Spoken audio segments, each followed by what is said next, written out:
Hello everyone. तो आज हम एनसीईआरटी की सीरीज़ मैथ्स की स्टार्ट करेंगे क्योंकि एनसीईआरटीज़ को आपने बहुत प्यार दिया जो कि मैंने साइंस की बनाई थी।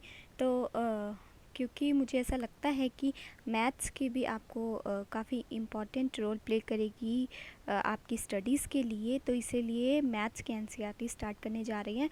तो मैं आज आपको चैप्टर 13 जो कि 12th क्लास का है, ठीक है, 12th क्लास का I am writing here class 12th की हम एनसीईआरटी मैथ्स की, ठीक है। तो ये स्टार्ट कर रहे हैं। तो आज हम जो देखेंगे चैप्टर 13, ओके, तो जिसका नाम है आपका प्रोबेबिलिटी। तो हम स्टार्ट करते हैं इसके फर्स्ट पॉइंट से। इसमें आपके पास आता है कि कंडीशनल प्रोबेबिलिटी क्या होती है। तो अगर हमारे पास F and E and F जो है दो इवेंट्स दिए हुए हैं, ठीक है, सैम्पल स्पेस के अंदर, तो अगर हमें इसकी प्रोबेबिलिटी निकालनी है तो पी ई अपॉन में एफ, मतलब प्रोबेबिलिटी ई बाय एफ क्या हो जाएगी, पी, तो ई इंटरसेक्शन एफ और नीचे जो आपका एफ होता है वही आ जाता है, ठीक है। यहाँ पे आपको ये ध्यान रखना है कि ये जो एफ वाला टर्म है ये नॉट इक्वल टू, सॉरी ये हो नहीं रहा, नॉट इक्वल टू ज़ीरो होना चाहिए, ठीक है। आई थिंक ये समझ में आ गया होगा। तो प्रॉपर्टीज़ क्या है कंडीशनल प्रोबेबिलिटी की। पहली चीज़ कि जो प्रोबेबिलिटी है एस अपॉन में एस क्या है, हमारा स्पेस है, ठीक है, जो हमने सैम्पल स्पेस लिया वो। तो प्रोबेबिलिटी ऑफ एस अपॉन में एफ और प्रोबेबिलिटी ऑफ एफ अपॉन में एफ, तो ये क्या आएगी, आप सीधी सीधे से देखिए, ये दोनों कट जाएंगे तो 1 ही आ जाएगा। तो अगर यहाँ पे हमारे पास ऊपर सैम्पल स्पेस है और नीचे एफ दिया हुआ है तो भी उसका आंसर 1 होगा। तो ये एक जो है वो प्रॉपर्टी आपको याद रखनी है कंडीशनल प्रोबेबिलिटी की। सेकंड हमारे पास आती है, तो ये हमारे पास फर्स्ट वाली हो गई। सेकंड हमारे पास आती है कि जो P मतलब probability of A union B upon में F, तो ये किसके बराबर है। तो वेरी इंपॉर्टेंट, ये पूछ लिया जाता है और सीधा सीधा इसका फॉर्मूला भी पूछ लिया जाता है आपसे, ठीक है। और ये कॉम्पिटिटिव एग्ज़ाम्स जो कि आपके टीचिंग लेवल के हैं उसमें भी इंपॉर्टेंट रोल प्ले करती है। तो जब A यूनियन B आ जाता है तो मैं कलर चेंज कर लेती हूँ इसमें, तो P A बाय F, ठीक है, plus P B by F minus, अब यहाँ पे माइनस लगेगा, ठीक है, अगर यहाँ पे यूनियन है तो यहाँ पे माइनस लगेगा, probability of A intersection B upon में एफ, ठीक है। तो जब यूनियन वाला आएगा यहाँ पे माइनस के साथ यहाँ पे इंटरसेक्शन वाला आएगा। आई थिंक आपको समझ में आ गया होगा। इसकी थर्ड प्रॉपर्टी जो है वो ये है कि probability of E dash upon में एफ, तो ये क्या होगा, जब डैश आ जाता है, कॉम्प्लीमेंट आ जाता है, तो उसमें क्या होता है 1 में से वही चीज़ को माइनस कर देना होता है, probability of E by F. I think ये आपको क्लियर हो गया होगा। तो हमने अभी तक दो चीज़ें पढ़ी हैं यहाँ पे।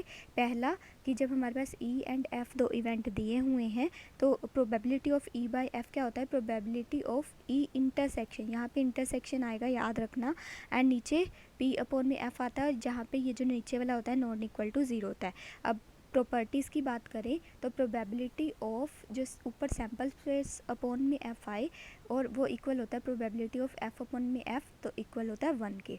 सेकंड प्रॉपर्टी में हमने देखा कि probability of A union B upon में एफ आए तो प्रोबेबिलिटी इन दोनों को अलग अलग कर लेना है, इसकी प्रोबेबिलिटी अलग और बी की अलग, और यूनियन आए तो माइनस आता है यहाँ पे, और ये वाले पोर्शन में आपके पास इसका उल्टा हो जाता है, रिवर्स हो जाता है, इंटरसेक्शन आ जाती है। थर्ड प्रॉपर्टी में हमने देखा पी प्रोबेबिलिटी ऑफ ई का कॉम्प्लीमेंट अपॉन में एफ, तो 1 में से जो कॉम्प्लीमेंट के बिना वाला है वो माइनस कर देते हैं। आई थिंक ये आपको सारा समझ में आ गया होगा। अभी सेकंड पार्ट पे चलते हैं जिसमें हम देखेंगे multiplication theorem of on probability. तो हम यहाँ पे देखेंगे मल्टीप्लिकेशन थ्योरम ऑन प्रोबेबिलिटी। अच्छा, मैं एक चीज़ और बता दूं आपको, ये मैं आपको पीडीएफ के थ्रू भी पढ़ा सकती थी क्योंकि उसमें सीधा सीधा लिखा रहता और मैं आपको बता देती, लेकिन नहीं, इससे क्या होगा जब आप अपनी कॉपी पे ये नोट्स बनाएंगे तो आपको क्लियरली ये चीज़ें दिमाग में नोट डाउन होना स्टार्ट हो जाएंगी। तो स्टार्ट करते हैं इसमें।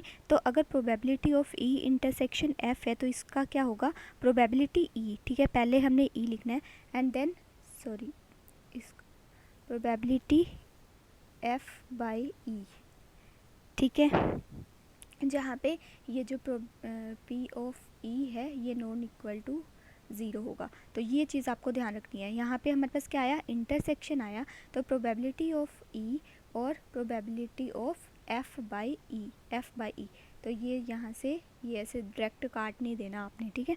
तो यहाँ पे अगर हम मतलब ये तो एक पार्ट हो गया, अभी इसका दूसरा पार्ट एफ़ के थ्रू करेंगे। तो P of F, P of E, मतलब एफ़ तो यहाँ ले लिया तो ई यहाँ आ जाएगा और नीचे क्या आ जाएगा, एफ़। यहाँ पे क्या हो जाएगा, पी एफ जो है वो नॉट इक्वल टू 0 होना चाहिए। लेकिन अगर हमारे पास 3 इवेंट्स आ गए, मान लो ई एफ जी, 3 इवेंट्स आ गए, तो इसको कैसे लिखेंगे, ये मल्टीप्लिकेशन थ्योरम के लिए है। तो अगर आपसे कभी कॉम्पिटिटिव एग्ज़ाम में ये पूछ लिया जाए मल्टीप्लिकेशन थ्योरम से रिलेटेड कि ये यूनियन में आ सकता है तो नहीं, ये इंटरसेक्शन में है, तो ये ध्यान रखेंगे। तो probability of E intersection F intersection G, तो इसका कैसे बनेगा, तो पहले हम ई वाला ले लेंगे एंड देन एफ वाला ले लेंगे और नीचे क्या आ जाएगा आपके पास, ई, एंड अब तीसरे वाला क्या बचा, जी अपॉन में, यहाँ पे ध्यान दीजिएगा, तो यहाँ पे नीचे क्या आ जाएगा, ई इंटरसेक्शन एफ, क्योंकि अब यहाँ पे 2 चीज़ें बची है ना, ये हो क्यों नहीं रहा, यहाँ पे एफ आएगा, ठीक है, ये चल नहीं रहा।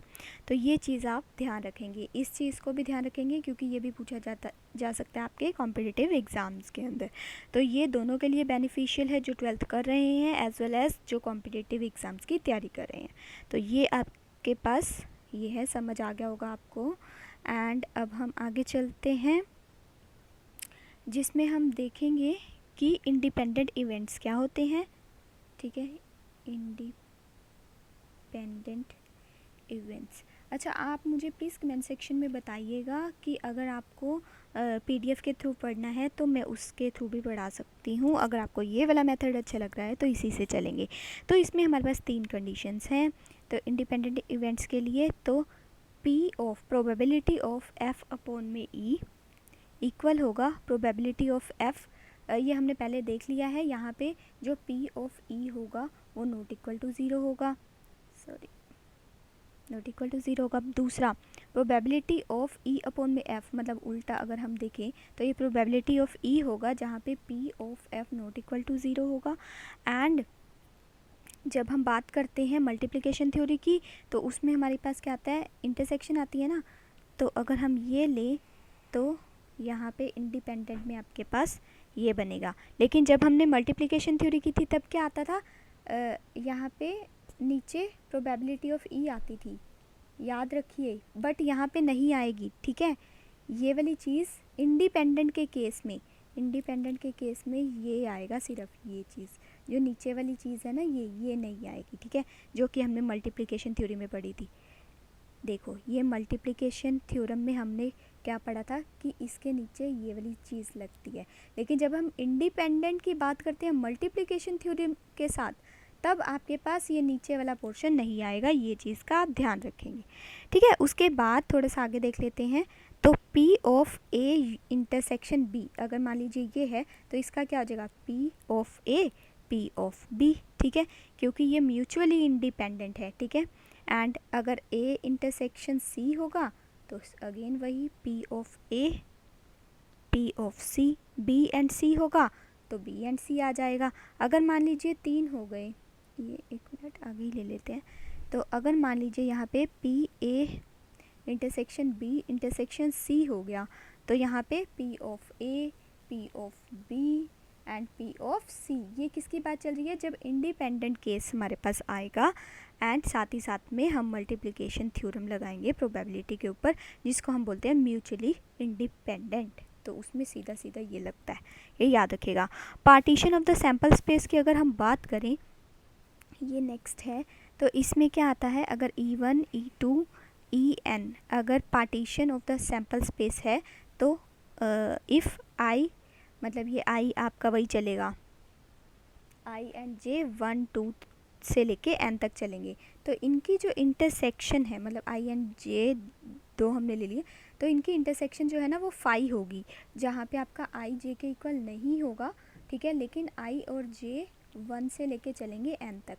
मान लीजिए यहाँ पे आई 1 है तो जे आपका 1 नहीं होगा, ठीक है, 2 हो सकता है, 1 है 1 2, ये 1 है तो 3 ऐसे, ठीक है। अगर यहाँ पे 2 है तो ये 1 होगा, अगर ये 2 है तो ये 2 नहीं हो सकता, 3 होगा, ऐसे ऐसे करके। और ये आपका ये एक रिज़ल्ट है। दूसरा ई I union E to union, ऐसे चलता जाएगा और आखिर में यहाँ पे एन आ जाएगा, जहाँ पे आपके पास ई एन जो है वो आपका सैम्पल स्पेस ही होगा ई एस, ठीक है। और जो ईच ई आई होगा वो नॉट इक्वल टू 5 होगा, मतलब 5 नहीं हो सकता ये वाली चीज़, जहाँ पे प्रोबेबिलिटी ऑफ ई आई जो है वो ग्रेटर देन इक्वल टू नहीं सॉरी ग्रेटर देन 0 होगी, जहाँ पे आई जो है अगेन आपका 1 to n चलेगा। आई थिंक ये समझ में आ गया होगा आपको, ठीक है। तो आगे चलते हैं, अब हम बात करते हैं theorem of the total probability, ठीक है। तो यहाँ पे हमारे पास आ गया थ्योरम ऑफ टोटल प्रोबेबिलिटी, ठीक। तो इसमें क्या है कि अगर हमारे पास ई 1 से लेके जो है आपका ई एन तक पार्टीशन है ऑफ द सैम्पल स्पेस, तो उसके बाद अगर ए मान लीजिए कोई इवेंट है, तो हम इसको कैसे रिप्रेजेंट करेंगे, समीशन जे जो है वो आपका 1 से लेके चलेगा एन तक, P E J P A by E J. तो हमने आपको याद होगा कि हमने पढ़ा था कि ये जो ये वाली चीज़ है वही जो है वो नीचे भी आती है, और ये वाली चीज़ आपकी यहाँ पे आ गई, और जे जहाँ पे चलेगा 1 to n। तो ये हमारे पास क्या है, theorem of the total probability. अगर हम बेस थ्योरम की बात करें, ठीक है, तो ये मैं line wise according to the NCERTs ही चल रही हूँ, ठीक है। तो ये रिज़ल्ट आपको सीधे सीधे याद रखना है, टोटल प्रोबेबिलिटी का रिज़ल्ट ये है आपके पास। नेक्स्ट आपके पास आता है बेस थ्योरम। तो बेस थ्योरम में वही, अगर E1 E2 ये सारे आपके पास En तक म्यूचुअली एक्सक्लूसिव हैं, तो आपके पास S जो है वो सैम्पल स्पेस है, A कोई इवेंट है जो कि नॉन जीरो प्रोबेबिलिटी को दर्शाता है। तो बेस थ्योरम के according probability of E I upon में ए, ठीक है, ये चीज़ ध्यान रखिएगा, जो आपके टीचिंग एग्जाम है उसमें डायरेक्ट ये पूछ लिया जाता है, बेस थ्योरम का जो रिजल्ट है वो कैसे रिप्रेजेंट किया जाता है, तो ये आपको याद होना चाहिए। तो इसकी प्रोबेबिलिटी कैसे बनेगी, P of E I P of A upon E I, ठीक है, ये चीज़ ध्यान रखिए। अपॉन में समीशन, इसके अपॉन में समीशन आएगा, ठीक है, and E I P of A E I. तो यहाँ पे ई आई है, ठीक है। तो यहाँ पे ये जो आई आपका 1 से लेके एन तक चलेगा, ठीक। ये वाली चीज़ आई थिंक आपको समझ में आ गई होगी। तो अभी हम आगे चलते हैं, अब हम बात कर लेते हैं आपके random variable and it's probability distribution की, जिसमें वैसे तो आपको ये आता ही होगा, जिसमें आपके पास अगर x है कोई रैंडम वेरिएबल, ठीक है, सिस्टम ऑफ नंबर्स है, तो अगर मान लीजिए यहाँ पे x1 है x2 है, तो ये xn तक चलेगा। तो प्रोबेबिलिटी ऑफ जो x है वो कैसे चलेगी, p1 p2 से लेके pn तक, जहाँ पे pi जो है वो आपका ग्रेटर देन 0 होगा, इक्वल नहीं होगा 0 के, ठीक है। तो i जो है वो आपका 1 से लेके चलेगा n तक, और इसको हम ऐसे भी लिख सकते हैं, summation of pi is equal to 1 i is equal to 1 to n, ठीक। आगे चलते हैं, mean and the variance of the random variable, very important, ये पूछ लिया जाता है, इसके फॉर्मूले बहुत इंपॉर्टेंट है। Mean and variance of random variable, ठीक। तो यहाँ पे हम जो मीन है उसको x से डिनोट करेंगे, ठीक है, mean of x, sorry x नहीं, x जो है हमारा सिस्टम ऑफ नंबर्स है, जिसको हम किससे डिनोट करेंगे, म्यू से, ठीक है। For the expected value of x denoted by the E x, ठीक है। तो इसको अगर हमने मीन निकालना है तो मीन को हम म्यू से डिफाइन करेंगे, और जो वेरिएंस होगा उसको हम किससे डिनोट करेंगे, सिग्मा स्क्वायर से। तो अब इन दोनों की जो है हम फॉर्मूले देख लेते हैं। तो म्यू जो है वो हमारे पास ई एक्स, ठीक, जो कि expected, E for expected value of x, ठीक है। तो इसको हम कैसे लिखते हैं, क्योंकि म्यू मीन क्या होता है, सम ही होता है एक तरीके का। तो यहाँ पे ये एक्स आई पी आई, ठीक है, तो आई हमारा चलेगा 1 to n। और अगर सिग्मा का स्क्वायर देखेंगे तो वही समीशन लगेगा। तो यहाँ पे एक्स आई माइनस म्यू इसका स्क्वायर पी आई, तो आई हमारे पास चलेगा 1 to n। तो ये दोनों चीज़ आपको ध्यान रखनी है। अगर इसको मल्टीप्लाई करके लिखना चाहते हैं तो वो भी आप लिख सकते हो। आई थिंक ये आपको समझ में आ गया। अगर हमें मीन एंड वेरिएंस में रिलेशन निकालना है तो इन दोनों को हम कैसे इक्वली रिलेट करेंगे तो वो भी देख लेते हैं। हम दूसरे पेन से लिखती हूँ मैं। तो यहाँ पे तो सिग्मा का square is equal to E of X minus mu. तो ये वाला जो वो है वो भी पूछ लिया जाता है, आ जाता है relation between the mean and the variance. तो आपको ये वाली चीज़ याद रखनी है कि expected value of X minus mu आ जाएगा, ठीक है, इसमें ये चीज़ ध्यान रखिएगा। और अगर हमें खाली सिग्मा लिखना है तो क्या आएगा, variance under root of variance X. तो अगर यहाँ पे हम वेरिएंस की वैल्यू रख दें, कौन सी वैल्यू रखी जाएगी, ये वाली वैल्यू रख दें, तो हमारे पास सिग्मा निकल के आ जाएगा। ऑब्वियस सी बात है, अगर ये हमने 2 हटाना है तो इसका ही तो हम अंडर रूट करेंगे, ठीक है। तो ये हमारे पास हो गया ये। तो अब हम कर लेते हैं बर्नौलीज ट्रायल। तो ये चीज़ ध्यान रखिएगा, ये काफ़ी इम्पोर्टेंट है, ठीक। बर्नौलीज थ्योरम कर लेते हैं अब हम। Bernoulli's trial, sorry. तो इसमें क्या है कि इसमें 4 चीज़ें हम देखेंगे। ये चीज़ आप पॉइंट्स ज़रूर याद रखिएगा, ये पॉइंट्स ही पूछ लिए जाते हैं। इनमें से एक गलत दे देंगे और 3 सही होंगे तो आपको मार्क करना होगा। तो there should be a finite number of trial. सबसे पहली बात कि फाइनाइट, इनफाइनाइट नहीं होने चाहिए, फाइनाइट नंबर ऑफ ट्रायल्स होने चाहिए। मतलब एन ऐसे नहीं 1 से लेके एन तक पहुँचो, मतलब कुछ भी 1 2 3 फाइनाइट नंबर ऑफ ट्रायल्स होने चाहिए। दूसरी बात, ट्रायल्स जो है वो इंडिपेंडेंट होने चाहिए, ठीक। उसके बाद each trial has exactly 2 outcome, एक सक्सेस और फेलियर, मतलब इसका 2 आउटकम्स इसके आने चाहिए, ठीक है। वैसे 2 ही होते हैं, या तो वो जीतेगा या फिर हारेगा, ठीक है। The probability of success remains the same in the each trial. तो प्रोबेबिलिटी हर ट्रायल के अंदर आपकी सेम रहेगी। प्रोबेबिलिटी ऑफ, या अगर सक्सेस आया या फिर फेलियर आया, दोनों में से ये रिमेन सेम रहेगी, remain same in each trial, ठीक है। तो अगर हम बाइनोमियल डिस्ट्रीब्यूशन की बात करें तो वो देख लेते हैं हम अब। तो लेट्स सी, यहाँ पे आपके पास बाइनोमियल डिस्ट्रीब्यूशन।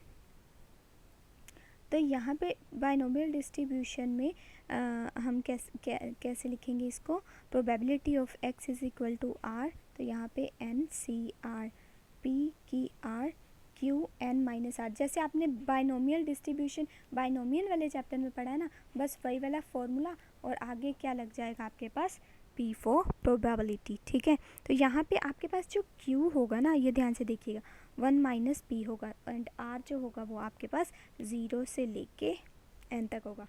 ध्यान दीजिए कि यहाँ पे आर जो है उसमें 0 भी इंक्लूड होगा। अब हम क्वेश्चंस कर लेते हैं जो कि हमारे शॉर्ट आंसर्स हैं, एग्जाम्पल्स हैं, ठीक है। तो अगर हम पहले वाला एग्जाम्पल देखें जिसमें हमारे पास पूछा गया है कि ए एंड बी जो है वो 2 कैंडिडेट्स हैं, ठीक है, जो एडमिशन लेना चाहते हैं कॉलेज के अंदर। तो ए की जो प्रोबेबिलिटी है वो 0.7 दी हुई है, एंड जो आपकी probability that exactly one of them is selected is 0.6, ठीक है। तो ए की प्रोबेबिलिटी, सॉरी हाँ, ए की प्रोबेबिलिटी 0.7 है, जो एग्जैक्टली एक जीतेगा ए एंड बी में से, उसकी प्रोबेबिलिटी आपके पास 0.6 दे रखी है। तो हम इसको कैसे लिखेंगे, probability of A intersection B dash plus probability of A dash intersection B, जो कि हमारे पास 0.6 है। मतलब या तो ए सिलेक्ट होगा बी नहीं होगा, या फिर बी सिलेक्ट होगा ए नहीं होगा, ठीक है। तो हम इसको कैसे लिख सकते हैं, मैंने आपको बताया था, probability of A probability of B dash. अब इसके नीचे अपॉन में पी ए नहीं आएगा क्योंकि ये इंडिपेंडेंट है, तो यहाँ पे P A dash P B जो कि ये है 0.6 के।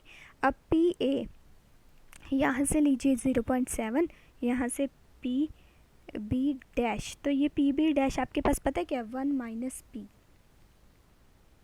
ठीक। एंड यहाँ पे आपके पास अभी मैं बी डैश ही लिख रही हूँ, तो ये क्या हमारे पास, जब अगर यहाँ पे 0.7 है तो पी ए डैश कितना हो जाएगा, 1 माइनस 0.7, तो यहाँ से 0 पॉइंट कितना आ गया 3, तो यहाँ पे कितना आ गया 0.3। एंड पी बी हमारे पास कितना है, पी बी हमने लिया है पी, ठीक है, क्योंकि पी ए दिया हुआ था, पी बी नहीं दिया हुआ था, तो हमने पी ले लिया। एंड पी डैश बी हमारे पास कितना आ गया 1 माइनस पी, तो ये हो गया आपके पास 0.6 के इक्वल। तो अब यहाँ से आप सिंपली आप निकाल सकते हो ये वाली चीज़ क्या है, p माइनस 1, सॉरी ये है 1 माइनस पी, ठीक है।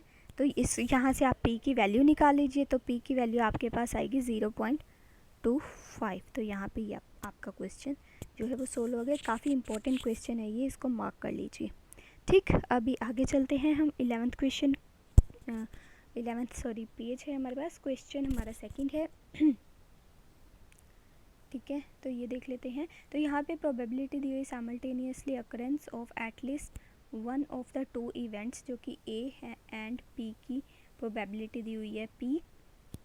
अगर probability exactly one of A and B जो है वो क्यू है, देन प्रूव करना है हमने P of A dash plus P of B dash is equal to 2 minus 2p plus Q.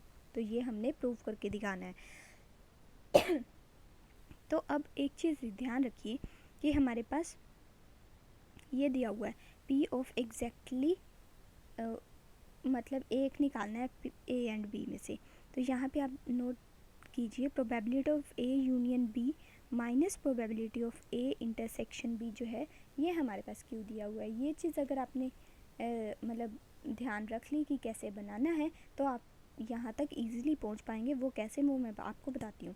क्योंकि probability of A union B आपके पास दिया हुआ है p, तो यहाँ पे हम p लिख देंगे, प्रोबेबिलिटी ऑफ इसको हम सेम एज इट इज़ लिखेंगे।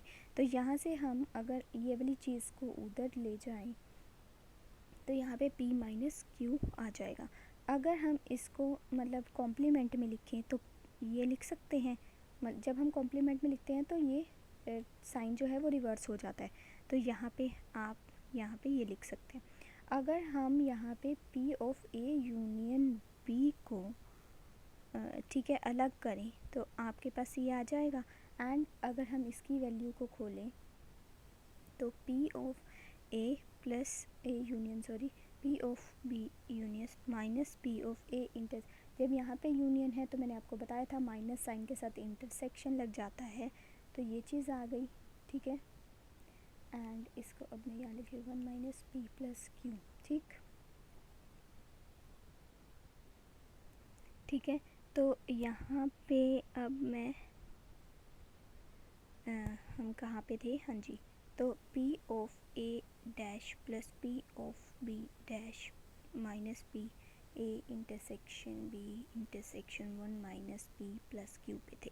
तो अगर हमें ये चीज़ निकालनी है, ठीक है, तो 1 minus P plus Q, and ये वाली चीज़ उठ के कहाँ आ जाएगी दूसरी साइड में, तो हम ये लिख देंगे, ठीक। एंड अब हम a माइनस ये हो गया plus 1 minus p a union b, इसको लिख सकते हैं, इस चीज़ को ये लिख सकते हैं, है ना।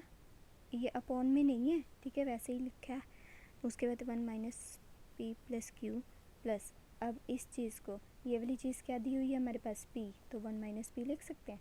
तो 1 तो यहाँ से क्या बन गया 1 एंड 1 2, ये 2p प्लस क्यू, ये हमने प्रूव करना था इस चीज़ का। आई थिंक ये समझ आ गया होगा आपको सेकंड वाला पार्ट। अभी हम यहाँ पे स्टॉप करते हैं, थर्ड एग्जाम्पल से हम नेक्स्ट लेक्चर में पढ़ेंगे। Thank you.